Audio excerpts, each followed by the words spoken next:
शांति। आज बाबा के 26 दिसंबर 21 की अव्यक्त वाणी है, जिसकी रिवाइज तारीख है 17 दिसंबर 89। आज की इस अव्यक्त वाणी का टाइटल है सदा समर्थ कैसे बने। आज विशेष समर्थ बाप अपने चारों ओर के मास्टर समर्थ बच्चों को देख रहे हैं। उसमें बाबा ने दो प्रकार के बच्चे देखे। एक हैं सदा समर्थ सोचने वाले, सदा समर्थ रहने वाले, और दूसरा व्यर्थ में भी कभी कभी आ जाते हैं, यानी कि कभी समर्थ कभी व्यर्थ में फंस जाते हैं, तो न चाहते हुए भी व्यर्थ की ओर आकर्षित हो जाते हैं। तो बाप दादा देख रहे हैं कि कई बच्चे अब तक भी फरियाद करते हैं कि कभी कभी व्यर्थ संकल्प याद को फरियाद में बदल देते हैं। चाहते नहीं हैं लेकिन आ जाते हैं। तो विशेष बाबा ने देखा कि विकल्प तो मेजॉरिटी समाप्त कर चुके हैं, लेकिन अभी भी व्यर्थ देखना, व्यर्थ सुनना और सोचना, व्यर्थ समय गंवाना, इसमें अभी भी कई बच्चे फुल पास नहीं हैं। और उसका मुख्यतः कारण ये है कि अमृत वेले से सारे दिन की दिनचर्या में अपने मन बुद्धि को समर्थ स्थिति में स्थित करने के प्रोग्राम को सेट नहीं करते हैं, इसलिए अपसेट हो जाते हैं। तो उसकी विधि बाबा बताते हैं कि समर्थ स्थिति में सेट रहने के लिए, जैसे कि बाबा उदाहरण देते हैं कि विश्व के आईपी और वीआईपी अपने स्थूल प्रोग्राम को सेट करते हैं, जैसे अपने स्थूल कार्य के प्रोग्राम को वो सेट करते हैं, वैसे आप भी विश्व में ईश्वरीय संतान ब्राह्मण होने के नाते विश्व के आधार मूर्त और बेहद ड्रामा के हीरो एक्टर और हीरे तुल्य जीवन बनाने वाले हो, तो ये शुद्ध नशा आपको भी होना चाहिए और आपको भी अपने मन बुद्धि का प्रोग्राम बनाना चाहिए। तो बाबा ने कहा समर्थ बन सकते हैं और इससे देहाभिमान नीचे आ जा सकता है। दूसरी बात है, अमृत वेले से रात तक जो भी बाप दादा के द्वारा श्रीमत व आज्ञा मिली हुई हैं मनसा वाचा कर्मणा के लिए, क्या उसका पालन कर सकते हैं? तो चेक करें कि मनसा स्थिति में आज्ञाकारी बनकर चलते हैं। मनसा स्थिति में आज्ञाकारी बनकर चल रहे हैं, इसका मतलब है कदम पर कदम रखना। दूसरा नाता है बाप दादा से हम बच्चों का सजनियों का। तो बाबा कहते हैं बाप दादा शाजन के श्रीमत रूपी कदम पर कदम रखना है। कई बार छोटी छोटी बातें होती हैं, परंतु आज्ञा व श्रीमत का उल्लंघन कर देने के कारण बोझ की अनुभूति होती है। यदि हाजी कहकर चलते हैं तो सदा उड़ते रहते हैं और परमात्मा दुआएं सहज मिल जाती हैं, और परमात्मा दुआओं के कारण हल्का रहने के कारण उड़ने वाली स्थिति रहती है। विल पावर विशेष वरदान के रूप में और वर्षे के रूप में मिल जाता है। तो सदा समर्थ रहने का दूसरा कारण है या दूसरा आधार है सदा और स्वतः आज्ञाकारी बनना है। ऐसे समर्थ आत्मा अपनी संपूर्ण मंजिल यानी बाप के समान समीप की स्थिति को प्राप्त कर लेते हैं। व्यर्थ की तरफ आकर्षित होने के कारण अवज्ञा है, और बड़ी बड़ी अवज्ञा नहीं, छोटी छोटी अवज्ञा हो जाती हैं। जैसे पहली आज्ञा है, पहली मुख्य आज्ञा है पवित्र बनो कामचित बनो। इसमें मेजॉरिटी पास हो जाते हैं। लेकिन दूसरा भाई क्रोध, तो बाबा ने कहा क्रोध में कभी कभी आधा फेल हो जाते हैं। क्रोध नहीं करते लेकिन रौब दिखाना पड़ता है, ऐसा कहते हैं। तो बाबा कहते हैं ये आज्ञा हुई या अवज्ञा हुई। इससे भी एक छोटी अवज्ञा, अमृत वेले का नियम आधा पालन करते हुए उठ तो लेते हैं, लेकिन उठकर बैठने से, विधि पूर्वक नहीं बैठने से सिद्धि प्राप्त नहीं कर सकते हैं, शक्तिशाली स्थिति का अनुभव नहीं कर सकते हैं। केवल नेमिनाथ होकर बैठ जाने से सिद्धि स्वरूप नहीं बन सकते हैं। तो बाबा ने कहा समय अनुसार बैठ जाना, लेकिन अमृत वेले के बाद जो शक्तिशाली स्थिति होनी चाहिए, जो सिद्धि स्वरूप की प्राप्ति का अनुभव होना चाहिए, वो नहीं कर सकते हैं। जैसे और एक दूसरी अवज्ञा है, जैसे किसी भी आत्मा को न दुख दो न दुख लो। इसमें दुख देते तो नहीं हैं, लेकिन दुख ले लेते हो ना, और व्यर्थ संकल्प चलने के कारण व्यर्थ दुख ले लिया। सुन लिया तो दुख हुआ, तो सुनी हुई बातें मन में चलती हैं कि यह क्यों किया, यह ठीक नहीं किया, यह नहीं होना चाहिए।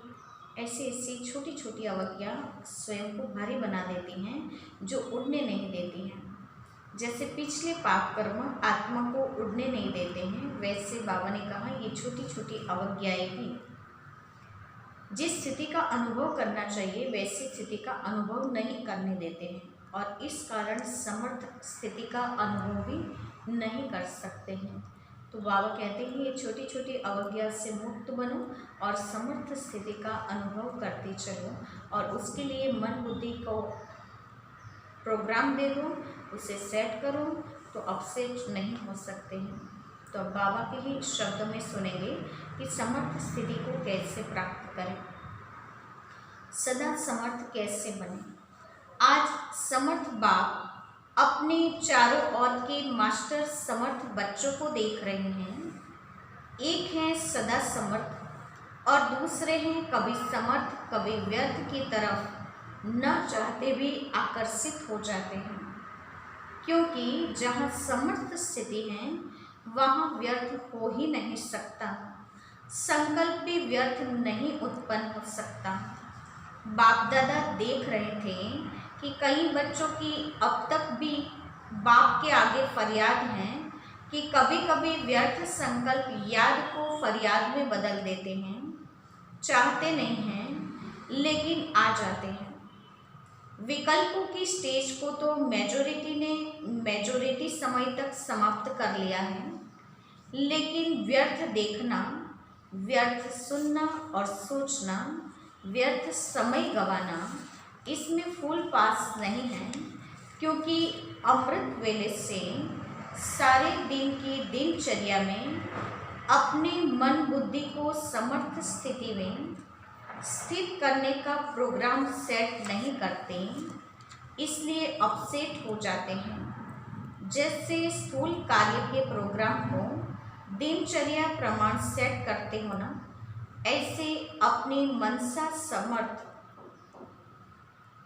स्थिति का प्रोग्राम भी सेट करेंगे तो स्वतः ही कभी अपसेट नहीं होंगे। जितना अपने मन को समर्थ संकल्पों में बिजी रखेंगे तो मन को अपसेट होने का समय ही नहीं मिलेगा। आजकल की दुनिया में बड़ी पोजीशन वाले, जिनको आईपी या वीआईपी कहते हैं, वह सदा अपने कार्य की दिनचर्या को समय प्रमाण सेट करते हैं। तो आप कौन हो? आप भी तो बाबा कहते हैं वह भले ही वीआईपी हैं, लेकिन सारे विश्व में ईश्वरीय संतान के नाते, ब्राह्मण जीवन के नाते आप कितने भी वी आगे लगा दो तो भी कम है, क्योंकि आपके आधार पर विश्व परिवर्तन होता है। आप विश्व के नवनिर्माण के आधार मूर्त हो, बेहद ड्रामा के अंदर हीरो एक्टर हो और हीरे तुल्य जीवन बनाने वाले हो। तो कितने बड़े हुए? ये शुद्ध और समर्थ नशा बनाना है, तो देह अभिमान का नशा नीचे आ जाता है। आपका आत्मिक रूहानी नशा इसलिए नीचे नहीं ले आता। बाबा ने कहा आपका आत्मिक रूहानी नशा है, इसलिए नीचे नहीं ले आता, सदा उड़ती कला की ओर ले जाता है। तो व्यर्थ तरफ आकर्षित होने का कारण है अपनी मन बुद्धि की दिनचर्या सेट नहीं करते हो, मन को बिजी रखने की कला संपूर्ण रीति से सदा यूज नहीं करते हो। तो बाबा ने कहा मन को प्रोग्राम दे दो, सारे दिन के लिए यूज़ करो, उसे बिजी रखो, तो व्यर्थ नहीं आएगा और सदा समर्थ बन सकेंगे। दूसरी बात, बाप दादा ने अमृत वेले से रात के सोने तक मनसा वाचा कर्मणा और सबंध संपर्क में कैसे चलना है व रहना है, सबके लिए श्रीमत अर्थात आज्ञा दी हुई है। मनसा में क्या स्मृति में रखना है? यह हर कर्म में अपनी मनसा स्थिति का डायरेक्शन आज्ञा मिली हुई है और आप सब आज्ञाकारी बच्चे हो ना, वह बन रहे हैं। आज्ञाकारी अर्थात बाप के संबंध से बाप के फुल स्टेप लेने वाले, अर्थात कदम के ऊपर कदम रखने वाले। और दूसरा नाता है सजनियों का। तो सजनी भी क्या करते हैं? उनको क्या शिक्षा मिलती है? साजन के कदम पर कदम चलो, कदम रख के चलो। तो आज्ञाकारी अर्थात बाप दादा के आज्ञा रूपी कदम पर कदम रखना, यह सहज है या मुश्किल है? कहाँ कदम रखें, ठीक है व नहीं, ये सोचने की भी ज़रूरत नहीं है सहज। लेकिन सारे दिन में चलते चलते कोई न कोई आज्ञाओं का उल्लंघन हो जाता है। बातें छोटी छोटी होती हैं, लेकिन अवज्ञा होने के से थोड़ा थोड़ा बोझ इकट्ठा होता जाता है। आज्ञाकारी को सर्व संबंधों से परमात्मा दुआएं मिलती हैं, यह तो नियम है। साधारण रीति से भी कोई किसी मनुष्य आत्मा के डायरेक्शन प्रमाण चलता और हाजी कहकर कार्य करते हैं, तो जिसका कार्य करते हैं उसके द्वारा उसके मन से उनको दुआएं जरूर मिलती हैं। यह तो परमात्मा दुआएं हैं और परमात्मा दुआओं के कारण आज्ञाकारी आत्मा सदा डबल लाइट उड़ती कला वाली होती हैं। साथ साथ आज्ञाकारी आत्मा को आज्ञा पालन करने के रिटर्न में बाप द्वारा विल पावर विशेष वरदान के रूप में वर्षे के रूप में मिलती हैं। बाप सब पावर्स विल में बच्चे को दे देते हैं, इसलिए सर्व पावर्स सहज प्राप्त हो जाती हैं। तो ऐसे विल पावर प्राप्त करने वाली आज्ञाकारी आत्मा वर्षम, वरदान और दुआएं ये सब प्राप्तियां कर लेती हैं, जिस कारण सदा खुशी में नाचते, वाह वाह के गीत गाते और उड़ते रहते हैं, क्योंकि उनका हर कर्म उनको प्रत्यक्ष फल प्राप्त कराता है। कर्म है बीज, जब बीज शक्तिशाली हैं तो फल भी ऐसा ही मिलेगा ना। तो हर कर्म का प्रत्यक्ष फल बिना मेहनत के स्वतः ही प्राप्त होता है। जैसे फल की शक्ति से शरीर शक्तिशाली रहता है, ऐसे कर्म के प्रत्यक्ष फल की प्राप्ति कारण आत्मा सदा समर्थ रहती है। तो सदा समर्थ रहने का दूसरा आधार है सदा और स्वतः आज्ञाकारी बनना। तो ऐसी समर्थ आत्मा सदा सहज उड़ते हुए अपनी संपूर्ण मंजिल बाप के समीप स्थिति को प्राप्त करती हैं। तो व्यर्थ तरफ आकर्षित होने का कारण है अवज्ञा। बड़ी बड़ी अवज्ञाएं नहीं करते हो, छोटी छोटी हो जाती हैं। जैसे मुख्य पहली आज्ञा है पवित्र बनो, कामजीत बनो। इस आज्ञा को पालन करने में मेजॉरिटी पास हो जाते हैं। बोली बोली माताएं भी इसमें पास हो जाती हैं। जो बात दुनिया असंभव समझती उसमें भी पास हो जाते हैं। लेकिन उसका दूसरा भाई है क्रोध, उसमें कभी कभी आधा फेल हो जाते हैं। फिर होशियार भी बहुत हैं। कई बच्चे कहते हैं क्रोध नहीं किया, लेकिन थोड़ा रोब तो दिखाना ही पड़ता है। क्रोध नहीं आता, थोड़ा रोब रखता हूँ। जब असंभव को संभव कर लिया, यह तो उसका छोटा भाई है। तो इसको आज्ञा कहेंगे या अवज्ञा? बाबा ने कहा क्रोध तो छोड़ दिया बड़े रूप से, लेकिन सूक्ष्म रूप से आवेश में आ जाना, या बाबा कहते हैं कि थोड़ा भी रोब दिखा देना, क्या ये आज्ञा का उल्लंघन नहीं है? क्या उसे आज्ञा कहा जाएगा या अवज्ञा कहा जाएगा? फिर आगे बाबा कहते हैं, इससे भी छोटी अवज्ञा अमृत वेले का नियम आधा पालन करते हो, उठ करके बैठ तो जाते हो, लेकिन जैसे बाप की आज्ञा है उस विधि से सिद्धि को प्राप्त करते हो। शक्तिशाली स्थिति होती है। स्वीट साइलेंस के साथ साथ निंद्रा की साइलेंस भी मिक्स हो जाती हैं। बाबा कहते हैं अमृत वेले स्वीट साइलेंस होता है और स्वीट साइलेंस में निंद्रा की साइलेंस भी मिक्स हो जाती है। बाप दादा अगर हर एक को अपने सप्ताह की टीवी दिखाएं तो बहुत मज़ा देखने में आएगा। तो आदि आज्ञा मानते हो, नेमिनाथ बनते हो, लेकिन सिद्धि स्वरूप नहीं बनते हो, इसको फिर क्या कहेंगे? ऐसी छोटी छोटी आज्ञाएं हैं। जैसे आज्ञा है किसी आत्मा को न दुख दो न दुख लो। इसमें भी दुख देते नहीं हो, लेकिन ले तो लेते हो ना। व्यर्थ संकल्प चलने का कारण ही यह है, व्यर्थ दुख लिया। सुन लिया तो दुखी हुए। सुनी हुई बातें न चाहते हुए भी मन में चलती हैं।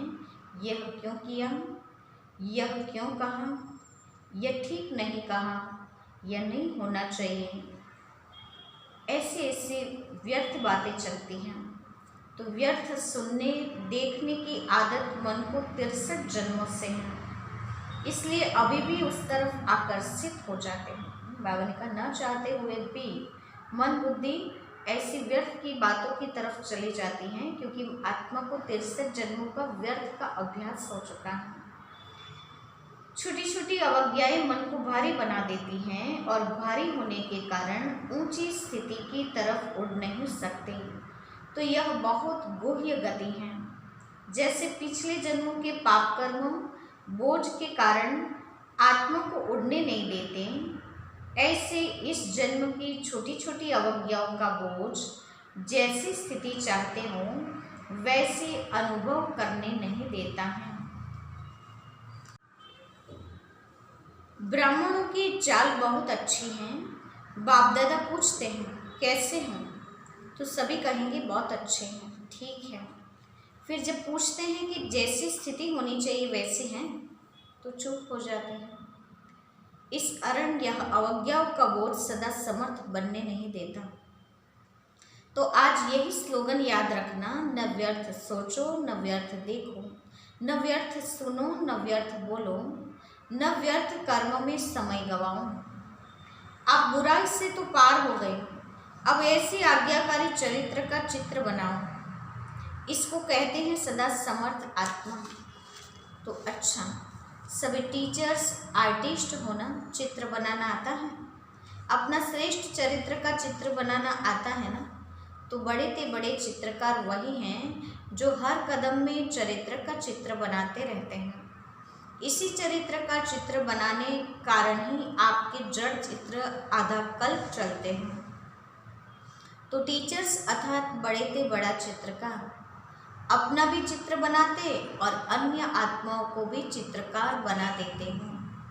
औरों के भी श्रेष्ठ चरित्र बनाने के निमित्त टीचर्स हों, इसी में ही बिजी रहते हो ना। फुल बिजी रहो। एक सेकंड भी मन बुद्धि को फुर्सत में रखा तो व्यर्थ संकल्प अपनी तरफ आकर्षित कर लेंगे। सुनाया ना कि सेवा का प्रत्यक्ष फल सदा प्राप्त हो, यही निशानी है सदा आज्ञाकारी आत्मा की। कभी सेवा का फल प्रत्यक्ष मिलता और कभी नहीं मिलता। इसका कारण कोई न कोई अवज्ञा होती है। टीचर्स अर्थात अमृत वेले से लेकर रात तक हर आज्ञा के कदम पर कदम रखने वाले ऐसे टीचर्स हैं। वह कभी कभी अलबेला बना जाता है। बाबा पूछ रहे हैं कि सदा श्रीमत पर कदम से कदम मिलाकर चलने वाले या कभी कभी आलस्य और अलबेलेपन में आ जाते हैं। अलबेला नहीं बनना, जिम्मेवारी के ताजदारी हो। कभी ताज भारी लगता है तो उतार देते हैं, आप उतारने वाले तो नहीं हो ना। सदा आज्ञाकारी माना सदा जिम्मेवारी के ताजदारी। टीचर्स तो सब हैं, लेकिन इसको कहते हैं योग्य टीचर, योगी टीचर। टीचर्स कभी कंप्लेन नहीं कर सकती हैं, औरों को कंप्लीट करने वाली हो, कंप्लेन करने वाली नहीं। कभी ऐसे पत्र तो नहीं लिखते हो ना, क्या करें, हो गया, होना तो नहीं चाहिए, वह तो समाप्त हो गया ना। सुनाया था, पत्र लिखो जरूर, मधुबन में पत्र जरूर भेजो, परंतु मैं सदा ओके हूँ। बस यह 2 लाइन लिखो। पढ़ने वाले को भी टाइम नहीं, फिर कंप्लेन करते कि पत्र का उत्तर नहीं आया। वास्तव में आप सबके पत्रों का उत्तर बाप दादा रोज की मुरली में देता ही है। आप लिखेंगे ओके और बाप दादा ओके के रिटर्न में कहते हैं याद प्यार और नमस्ते। तो यह रेस्पॉन्ड हुआ ना, समय को भी बचाना हुआ ना। सेवा समाचार भी शॉर्ट में लिखो, तो समय की भी इकोनॉमी, कागज़ की भी इकोनॉमी, पोस्ट की भी इकोनॉमी। एक नामी हो सकती है ना। पत्र 3 पेज में भी लिखा जा सकता है। कोई को विस्तार से लिखने का डायरेक्शन मिलता है तो बल लिखो, लेकिन 2 लाइन में भी अपनी गलती की क्षमा ले सकते हो। छिपाओ नहीं, लेकिन शॉर्ट में लिखो। कितने पत्र लिखते हैं जिनका कोई सार नहीं होता है। बाप को कहो मेरा यह काम कर लो, मेरे को ठीक कर दो, मेरा धंधा ठीक कर दो, मेरी पत्नी को ठीक कर दो। फिर बाबा ने डॉट डॉट लगा दी हैं, यानी बहुत सारे बच्चों की बहुत सारे कंप्लेन हैं। ऐसे पत्र एक बार नहीं 10 बार भेजते हैं। तो अब इकोनॉमी के अवतार बनो और बनाओ। अच्छा, सभी को यह मेला अच्छा लगता है ना। दुनिया वाले कहते हैं 2 दिन का मेला और आप 4 दिन का मेला हो। बाबा ने कहा आपका तो 4 दिन का मेला है, सभी को पसंद है ना यह मेला। अच्छा, तो चारों ओर के समर्थ आत्माओं को, सदा हर कदम में आज्ञाकारी रहने वाली आज्ञाकारी बच्चों को, सदा व्यर्थ को समर्थ में परिवर्तन करने वाले विश्व परिवर्तक आत्माओं को, सदा अपने चरित्र के चित्रकार बच्चों को समर्थ बाप दादा का याद प्यार और नमस्ते। हम बच्चों की ओर से भी बाप दादा को याद प्यार और नमस्ते। फिर अव्यक्त बाप दादा की जॉन वाइस बच्चों से मुलाकात बॉम्बे और गुजरात ग्रुप से है। बेहद बाप के अर्थात बेहद के मालिक के बालक हैं, ऐसे समझते हो ना। बालक सो मालिक होता है, इसलिए बाप दादा बच्चों को मालिकम सलाम कहते हैं। बेहद बाप के बेहद वर्षे के बालक सो मालिक हैं, तो बेहद के वर्षे की खुशी भी बेहद होगी ना। बाप बच्चों को अपने से भी आगे रखते हैं। विश्व के राज्य का अधिकारी बच्चों को बनाते हैं, खुद तो नहीं बनते। तो वर्तमान और भविष्य दोनों अधिकार मिल गए और दोनों ही बेहद हैं। सतयुग में भी हदें तो नहीं होगी ना, न भाषा की, न रंग की, न देश की। यहाँ तो देखो कितनी सारी हदें हैं। बेहद के आकाश को भी हदों में बांट दिया है, वहाँ कोई हद नहीं होती। तो बेहद का राज्य भाग्य हो गया ना। लेकिन बेहद का राज्य भाग्य प्राप्त करने वाले को पहले इस समय अपनी देह की हद से परे जाना पड़ेगा। अगर देहभान की हद से निकले तो और सभी हद से निकल जाएंगे। इसलिए बाप दादा कहते हैं पहले देह सहित देह के सब संबंधों से न्यारे बनो। पहले देह फिर देह के संबंधी। तो इस देह के भान की हद से निकले, क्योंकि देह की हद कभी भी ऊपर नहीं ले जाएगी। देह मिट्टी है, मिट्टी सदा भारी होती है। कोई भी चीज़ मिट्टी की होगी तो भारी ही होगी ना। यह देह तो पुरानी मिट्टी है, इसमें फंसने से क्या मिलेगा, कुछ भी नहीं। तो सदा यह नशा रखो कि बेहद बाप और बेहद वर्षे का बालक सो मालिक हूँ। जब बालक बनना है तो उस समय मालिक नहीं बनो, और जब मालिक बनना है तो उस समय बालक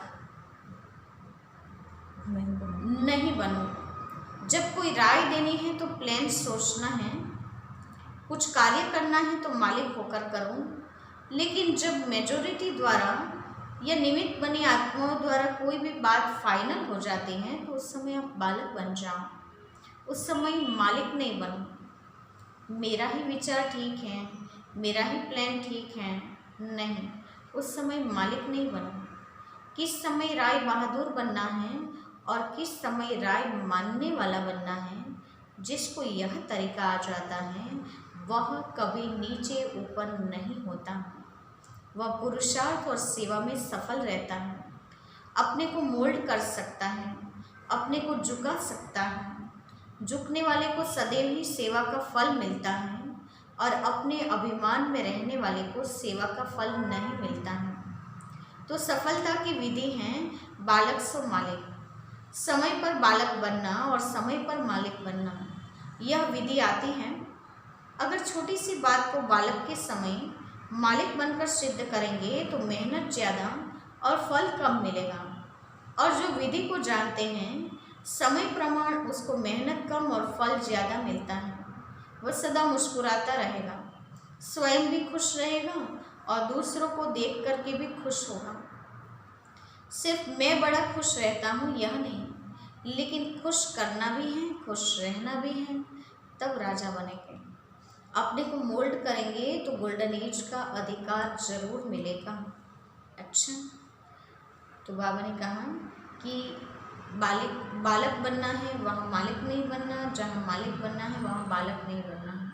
तो बाबा ने कहा सेवा और पुरुषार्थ में सफलता सहज मिल सकती है। तो आज का वरदान है स्थूल और सूक्ष्म दोनों रीति से स्वयं को बिजी रखने वाले मायाजीत विजयी भव।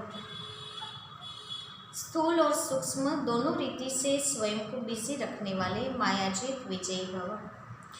वरदान का स्पष्टीकरण है स्वयं को सेवाधारी समझ अपनी रुचि उमंग से सेवा में बिजी रहूं तो माया को चांस नहीं मिलेगा। जब संकल्प से बुद्धि से चाहे स्थूल कर्मणा से फ्री रहते हो तो माया चांस ले लेती है। तो फ्री रहना यानी माया को आने की मार्जिन है। लेकिन स्थूल और सूक्ष्म दोनों ही रीति से खुशी खुशी से सेवा में बिजी रहो तो खुशी के कारण माया सामना करने का साहस नहीं कर सकती। इसलिए स्वयं ही टीचर बन बुद्धि को बिजी रखने का डेली प्रोग्राम बनाओ तो मायाजीत विजयी बन जाएंगे।